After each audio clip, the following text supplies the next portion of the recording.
primera parada dentro de lo que ya es la ruta del recorrido en este lugar. Si lo ves bien te vas a dar cuenta que es un viejo predio del ferrocarril transformado en un parque, y ahí está la estación que ahora funciona como CPC. Te preguntarás qué es un CPC si no sos de Córdoba. CPC se le llama a aquellos sitios que están en la periferia de Córdoba, que pertenecen a la municipalidad y que sirven para hacer trámites de todo tipo, de los que antes estaban centralizados en algún edificio. En este caso se rescató la vieja estación de Guiñazú. Esta es una de las poblaciones que se formó alrededor de la estación de trenes, que en algún momento fue un pueblo autónomo, pero que después terminó perteneciendo al ejido de Córdoba, porque prácticamente el crecimiento de la ciudad lo absorbió. Vamos a conocer la primera estación que tiene esta línea del ferrocarril. Después de la estación Central Córdoba, la primera parada importante era la de Guiñazú, que ahí se ve. Y las vías están en uso, pero solamente para transporte de cargas, lo que llaman el Belgrano Cargas. Los cambios de vías, viejo de la estación y el andén, que ahora tiene una verja para que la gente no se acerque donde pasa el tren. Y esto que está acá es muy particular. Si viste mis videos de los viajes al norte, siempre aparecen estos murales trabajados en cemento, de Anfunes, en Quilino, en muchos lugares, incluso en Catamarca también los vi. Pero es como una constante de esta zona, en otros lados no los vi. Puede ser que se haya cambiado el machimbre, pero se conserva hasta las aberturas, bueno, con algunas rejas importantes. Se ve que la zona no es muy confiable. Las vías, ahí un viejo poste del telégrafo, el aljibe. Mirá el aljibe, lo conservan todavía, y por acá está el frente de la estación, que le han hecho todo un ingreso. Esta es la entrada del CPC. CPC quiere decir Centro de Participación Ciudadana. Primeros pasos recorriendo los pueblitos de la vieja Ruta 9. Estos tres pueblos que siguen, incluyo Guiñazú, aunque ya es un barrio de Córdoba, tienen origen en la estación, y el resto no, tienen origen mucho más viejo, mucho más antiguo. ¿Por qué está tan desesperada? Si ya ha bajado un rato largo, ha andado en el pasto.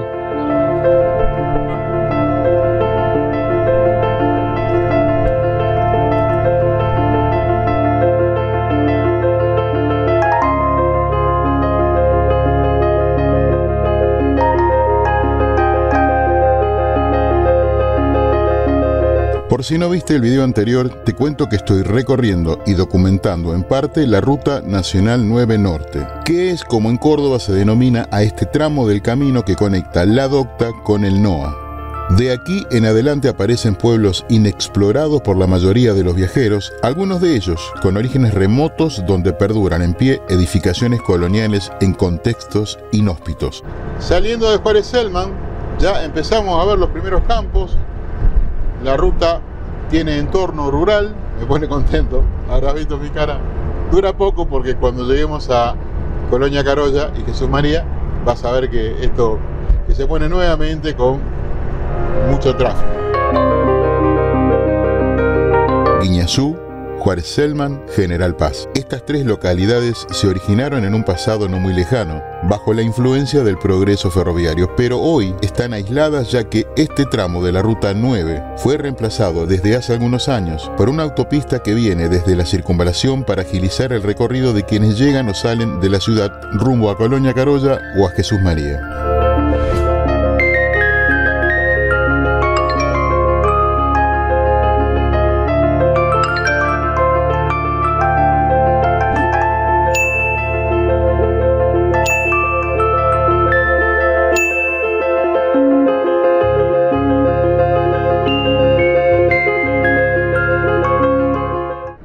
Aproximadamente por el kilómetro 734 está la localidad de General Paz. Cuando la ruta pasaba por dentro del pueblo, solía detenerme a observar esta particular estación del ferrocarril Belgrano. No sé de cuándo data la edificación ni el motivo por el que se eligió un estilo arquitectónico diferente al resto, pero de que llama la atención no hay dudas, ya que se parece más a un templo religioso que a un edificio ferroviario. Como tantas otras estaciones, esta también fue ocupada por gente que vive dentro de ella. Bueno, ahí está. No quiero acercarme mucho porque hay gente viviendo. El edificio de alguna manera es público, ¿no? Pertenece todavía a los ferrocarriles del Estado y mucha gente los utiliza para vivir, pero sería como una invasión a la intimidad más que a la propiedad privada. Pero toma nota del techo, de cómo está construido y cómo está construido esas cabriadas, las llamaría una especie de mampostería y revoque que tiene algunos detalles artísticos. Yo no vi otra estación con estas terminaciones y a mí me parece realmente bellísima, incluso las columnas, el tipo de techo del andén. Le he sacado fotos un montón de veces, pero bueno, esta es la estación que venimos a ver y vamos a seguir antes que alguien se enoje. Y ahí está la vía, por acá, enfrente de la casa de esta gente le pasa el tren. Y esta es una opinión que la hago como si viniera sentado aquí, donde está Lula. Chau. La autopista nos da un confort a la hora de andar y llegar a los lugares rápidos, pero también nos quita de contacto con estas poblaciones, por lo menos que a los viajeros nos encanta recorrer. El que es viajero le gusta el pueblo, parar en el pueblo. Y como algunos me dijeron, che, la tenés mucho a Lula arriba de la camioneta, pero lo que están viendo es una construcción audiovisual, voy a empezar a poner todas las paradas que hago para Lula simplemente, y esta es una de ellas. Ahí está, oliendo y buscando rastros de zorro. Y esto es una Tusca. Empiezo a ver monte en el norte y me pongo feliz, ¿eh? Es muy lindo para mí todo este camino y lo disfruto mucho. Y me trae recuerdos próximos del año pasado cuando estuve en Quilino. Y acá, mirando un poquito hacia el sur de este acceso, hay un manchón, o por lo menos lo que yo llamo pequeños manchones de monte del viejo monte cordobés de llanura que sobrevive al avance de la frontera agrícola. Quedan muy pocos y este es bastante tupido. Hay talas, algarrobos, tusca, aromito. Y acá está esta belleza, le decimos campanita, es una enredadera que sobre marzo hace muchas flores de color lila, magenta. Hay mucha planta florecida en este lugar y mucho perfume de plantas aromáticas y de pasto recién cortado. Lula no se me va a cruzar la calle, ¿no? La zona está parquizada, tiene cestos, mesitas. Paramos bajo ese inmenso algarrobo, pegado a esta senda que seguramente, como en todos los pueblos, se utiliza para caminar, andar en bici. Ejercicio, pelear contra el colesterol. ¿No es así, querido Tala? Este Tala tiene frutitos todavía. Y ya están maduros, están de color naranja. Vamos a robarle dos a las aves, porque esto es alimento de los pájaros. Mirá qué chiquitito que es, y tiene un carozo bastante grande. O sea, es más que nada para sacarse el gusto y sentirle el sabor, que es muy rico. Tiene muy poca pulpa, pero lo suficiente para que sea alimento de un ave. El Tala se lo regala con gusto el alimento al ave. El ave hace algunos kilómetros y defeca. Y ahí donde defecó, si la semilla tiene suerte, será un árbol.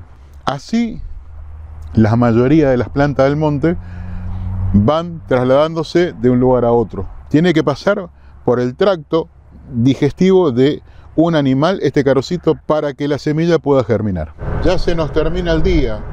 Tenía la esperanza de ver trenes. Me parece que este viaje no va a ser. Siempre he cruzado alguna formación de carga del General Belgrano. Lo que se ve a la izquierda es una estribación de las primeras desde la llanura hacia la Sierra Chica. Y a la derecha acabamos de pasar el ingreso a Colonia Carolla Sur. Cielo plomizo. Nos cambió el clima, pero está lindo, está fresquito para viajar. Nos permite disfrutar de la ruta, del paisaje. El otoño todavía no ha amarillado los campos y quizás este otoño nos permita una imagen especial de uno de los bulevares más espectaculares y uno de los más grandes que he visto dentro del país, al menos, que es el de Colonia Carolla, lugar donde vamos a detenernos en este recorrido. Vamos a cruzar el río Carnero, al que nunca lo vi con agua, kilómetro 747, y ya por aquí nace toda la gran área comercial que es este entorno de la ruta entre Colonia Carolla y Jesús María. La tierra de los buenos salames, los buenos vinos, los buenos quesos Lula. Hay toda una historia importante desde la época de los jesuitas hasta la colonización de algunos contingentes importantes que llegaron desde el continente europeo.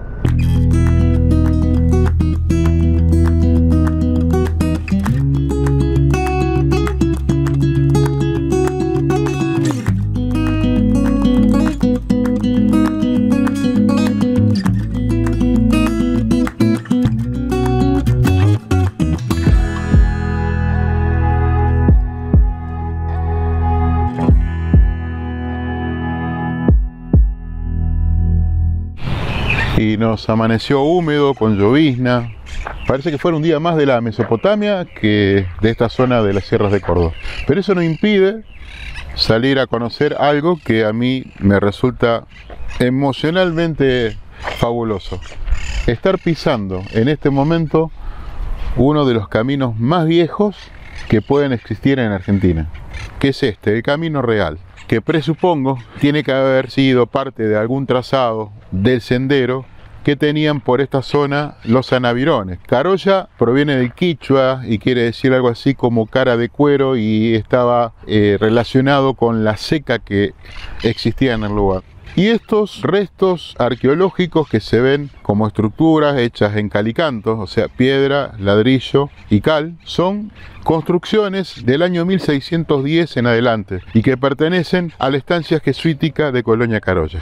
Por ejemplo, esto es un horno de cal, construcción de las más viejas que hay dentro de todo el predio, y era utilizado para quemar las rocas de cal y construir cal hidráulica, un elemento que empezaron a utilizar los jesuitas y que después se trasladó a las grandes ciudades. Y acá el tajamar. Es una especie de paredón que servía para, en una pendiente, almacenar el agua, que después se utilizaba en el molino hidráulico. Obras de avanzada para aquella época, 1600 y pico. Toda esta zona carecía de todo este tipo de infraestructura que empezó a construir la orden jesuítica. Ese orificio seguramente era la compuerta donde salía el agua que se embalsaba en el tajamar a través de alguna acequia, recorría este pequeño canal, porque no tiene más de 7-8 metros, para llegar a esta zona donde funcionaba el molino hidráulico. Y ahora lo vamos a ver del otro lado. Y ahí abajo se alcanza a ver una pequeña boca donde salía seguramente el agua, que movía esa rueda gigante, como vimos en los videos de los molinos en La Rioja, donde se reconstruyó un molino de este tipo. Esto tiene que haber funcionado igual, y de ahí arriba la molienda con la que luego se producía la harina para los alimentos. Estamos hablando de una época entre el 1500 y 1600, y la Argentina no estaba ni en los planes. Las provincias que se formaron por las migraciones que bajaron de españoles europeos desde el Alto Perú, desde Lima, desde Cusco, poca relación y nada tenían con lo que se estaba armando allá por Buenos Aires, Santa Fe, Asunción. Eran dos corrientes migratorias diferentes. Una entraron por el río y la otra bajaron por estos caminos ya previamente establecidos por los pueblos originarios, y fueron implementando estas poblaciones. La primera fue Santiago del Estero. Luego vinieron todas las demás del NOA, Córdoba, Mendoza, hacia la capitanía de Chile. Esta es toda una zona que estaba dedicada a la confección de tejidos de origen lanar, batán y secadero de lana. Durante el periodo colonial, la energía hidráulica también fue utilizada en el proceso de confección de tejidos. El batán, máquina simple compuesta por gruesos mazos, que se usó para abatanar, desengrasar quiere decir, y enfutir, apelmazar los paños. Fue una herramienta muy habitual desde el siglo XVII. Y ahí empieza a verse la estancia jesuítica de Colonia Carolla. Estos eran los campos que adquirieron o consiguieron los curas de la orden jesuítica por aquella época, en 1616, y eran 180.000 hectáreas. Estamos llegando al casco, acá el portal de entrada, con dos palmeras gigantes de cientos de años, no sabemos si son de aquella época. No es posible entender la identidad de Córdoba sin conocer un poco la influencia de la Compañía de Jesús en el pasado. Entre 1589 y 1599, los jesuitas se establecieron en la ciudad, que por aquel entonces era parte de un conjunto de localidades que fundaron los españoles en su avanzada desde el Alto Perú al Gran Tucumán. La misión llegó con el fin de evangelizar y encontró en este territorio la centralidad geográfica estratégica para desarrollar sus emprendimientos. Desde la manzana jesuítica se crearon unidades productivas con el fin de financiar los proyectos de la orden. Generalmente fueron establecimientos rurales destinados a la producción de alimentos, tejidos, animales de transporte y materiales de construcción. Esta estancia data de 1616 y fue el primero de los emprendimientos. Se extendía desde el casco hacia el sur por unas 180.000 hectáreas y contaba con una población estable de 300 esclavos para los trabajos más duros. En el año 2000 fue declarada por la UNESCO Patrimonio de la Humanidad.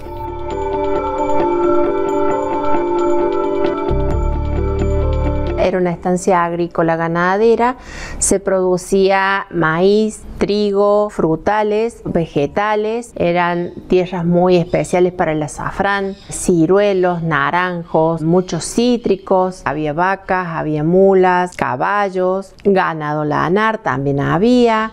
Galería de ladrillos, tirantes de quebracho con el techo de tejuela. Por debajo y por arriba la teja muslera. Acá vamos a cruzar al patio, donde están todas las dependencias. Un aljibe, un mangrullo y gran parte del edificio que fue reconstruido y puesto en valor, símbolo del origen de Colonia Carolla. Las lanas de las ovejas eran teñidas y eran pasadas por devanadas, hiladas, y se trabajaban en los telares y se producían las telas para las vestimentas de la gente que trabajaba acá. Y también había carpinteros, talabarteros, herreros. Lamentablemente, por una disposición, no podemos mostrar por dentro de las habitaciones por un robo que hubo hace un tiempo de un misal en la capilla, pero por lo menos podés tener una noción de este edificio que vale la pena recorrerlo, porque esto es el gran recorrido de la Ruta 9 Norte. Después de 1767, cuando fue la expulsión de los jesuitas, entre 1814 y 1816 estuvo la primera fábrica de armas blancas, desde donde, por ejemplo, se hizo un sable que lo usó Artigas, un mortero de algarrobo, con lo que antes se molía la semilla, el maíz, y una imagen de la galería. En cada estancia había una botica o una farmacia. El encargado de esa farmacia era el sacerdote, que llevaba un registro con el nombre científico de la planta o el nombre que se la conocía, qué mal curaba y en qué cajón numerado estaba guardado. Ahí salió la fiera a conquistar nuevos pastos. Vamos hasta el algarrobo, que está hermoso allá, a conocerlo. Algarrobo negro. Y esta es la entrada de la capilla. Generalmente en estas edificaciones de estilo jesuítico, arquitectura jesuítica o medieval, la capilla tenía las puertas hacia afuera, pero integraba parte de la estructura de la estancia. Era una casa chorizo o casa abierta, que debe haber tenido la particularidad también de ser una especie de fuerte. Las paredes tienen entre 70 y 80 centímetros de ancho. Y las construcciones más altas responden a una especie de mangrullo de donde se observaba alguna situación peligrosa de aquella época.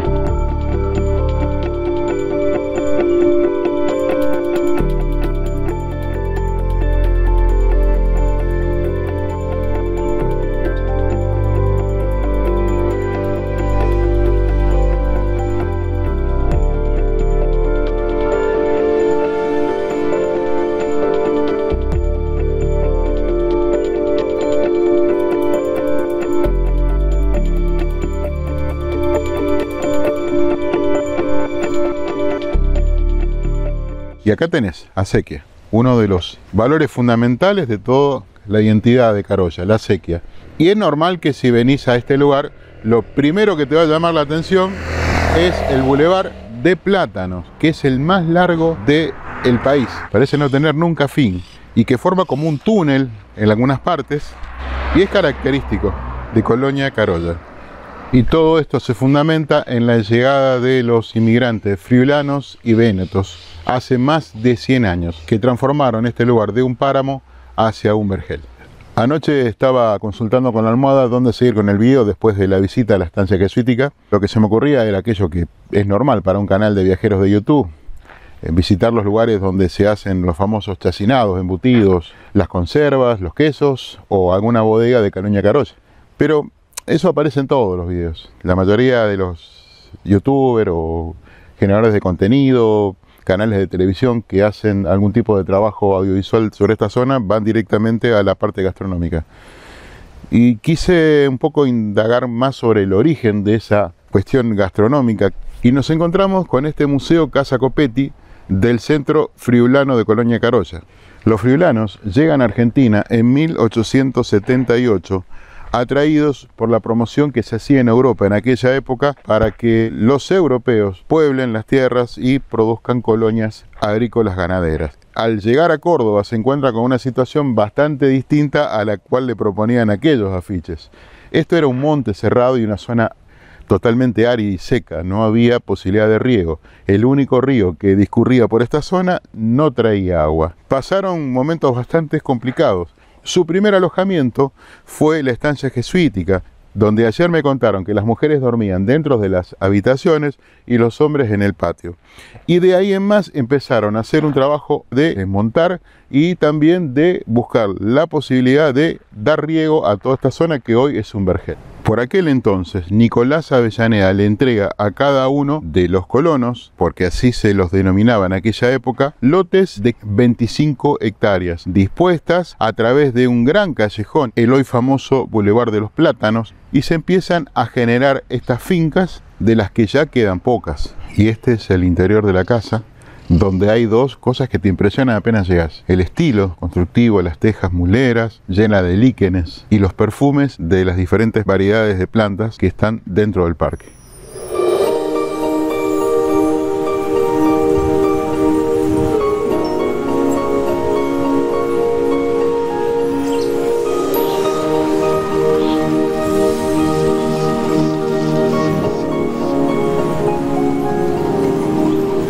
En el año 1880 viene el segundo grupo. En este viene el primer dueño de esta casa, Juan Bautista Copetti, y su esposa Mariana Migotti. Esta casa tarda 15 años en finalizarse, llega a habitar un total de 4 familias, naciendo un total de 35 hijos. Juan y Mariana llegaron a tener 2.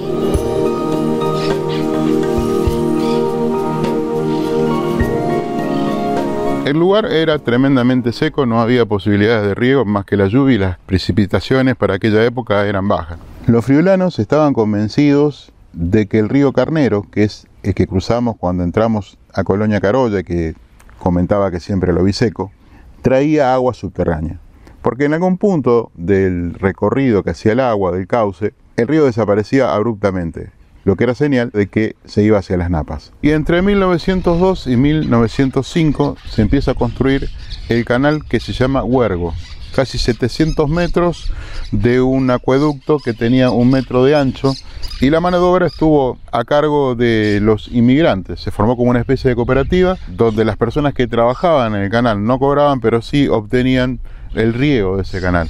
Así lograron, recién en 1930, poner en funcionamiento un sistema de riego que dio la fisonomía que hoy conocemos a Colonia Carolla, y también facilitó el cultivo de productos que hasta ese momento eran impensados por la baja cantidad de precipitaciones que había en esta región del norte cordobés. Vamos a entrar a la primera habitación donde te recibe la guía, Julieta, que me atendió muy bien. Lo primero que encontramos es el mapa de Italia, donde ellos te marcan acá la zona de Friuli, y a mí me produce una emoción muy especial porque de este pueblo que ves vino mi bisabuelo de Padova, que es muy cercano a la zona del Friuli, incluso apellidos similares porque terminan en consonante. El mío termina en Inga, Tolini, acá hay muchos apellidos de ese tipo. Cuando vi este afiche, la chica seguía hablando y yo me quedé mudo porque este es seguramente el mismo afiche que en Italia ha visto mi abuelo y con el cual se convenció para venir a Argentina, y pasó todo lo que pasó hasta este señor que le habla. Es decir, que detrás de este afiche sentí como un poco de mis orígenes, un papel bisagra que en algún momento Eugenio Gatolín lo vio y decidió venir con su mujer a instalarse en Casilda. Esta gente vio lo mismo. El 6 de octubre de 1876 se promulga la Ley de Inmigración y Colonización, y luego se empieza a distribuir la tierra en esta zona con la colonia, y ves que Colonia Carolla en principio fue una franja dividida por estos lotes, estas manzanas gigantes, donde se hicieron cada una de las fincas. Esta pintura refleja muy bien el momento en que los friulanos llegan a Carolla. A tu izquierda, el tren con sus vagones bajando elementos de trabajo, carretillas, palas. A la derecha, en la parte más alta, la estancia.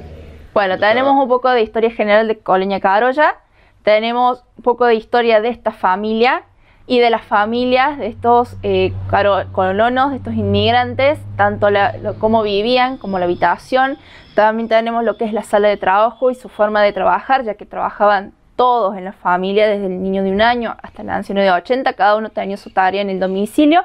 Luego tenemos un comedor típico y por último la cocina a leña típica de una casa friulana veneta. Y ahora vamos a la habitación que tal vez sea la más interesante de conocer, que es esta, un área de trabajo. Esto se llama solar. Hay varias herramientas, tejas muleras. Acá se carneaban los animales, se hacían los embutidos, las conservas. Era una zona más alta que lo que vas a ver acá. Este segundo nivel es donde se producía el vino.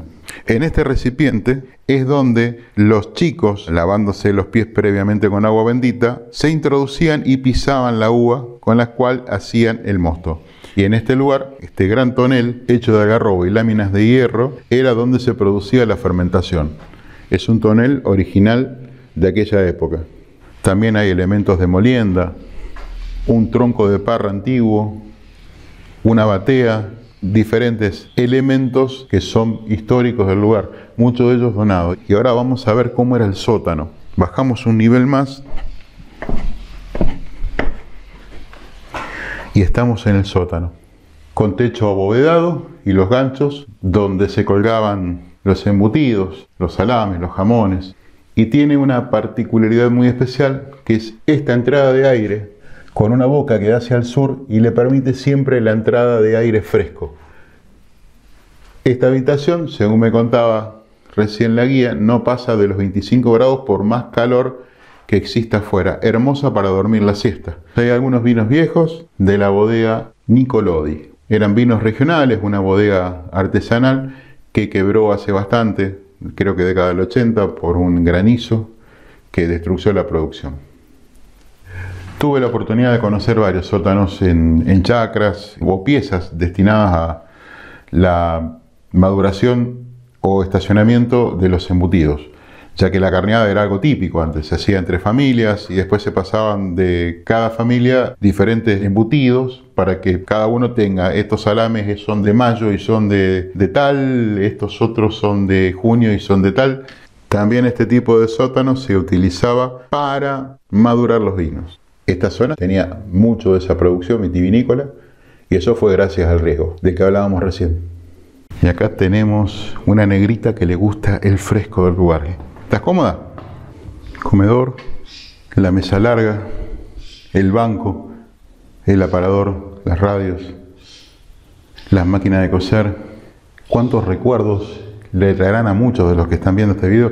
Yo ni te cuento. La cocina, a leña, de mampostería, con el planchuelón de hierro y la mesa de amasar muy similar a la que tenía mi abuela, con un cajón donde se guardaban el palo de amasar y los distintos elementos para trabajar la harina y hacer tallarines. En este caso acá está el palo para los ravioles y acá la polenta blanca. Somos una de las pocas zonas que mantienen los 2 molinos de polenta blanca, de harina de maíz blanco. Se cocina la polenta, se deja secar, se corta con hilo y se frita. Queda como un pancito. Es riquísimo en lo personal. Todo lo hacemos en casa.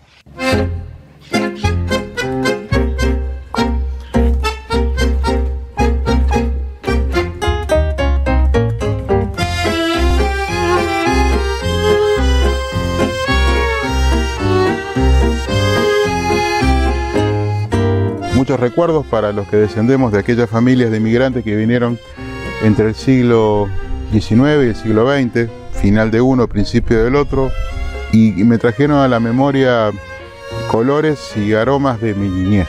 Y qué bueno dar con este lugar para hablar un poco de lo que fue en aquellos tiempos la producción en Córdoba, en los alrededores de la provincia, y que llegó de alguna manera a lo que vimos en el video anterior, que fue el Mercado Norte en Córdoba.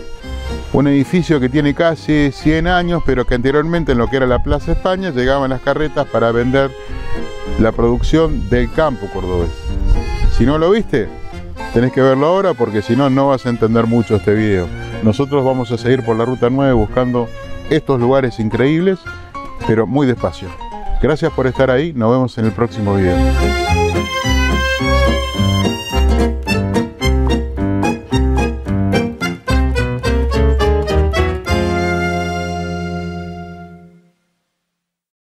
Y acá tenés acequia, uno de los valores fundamentales de toda la identidad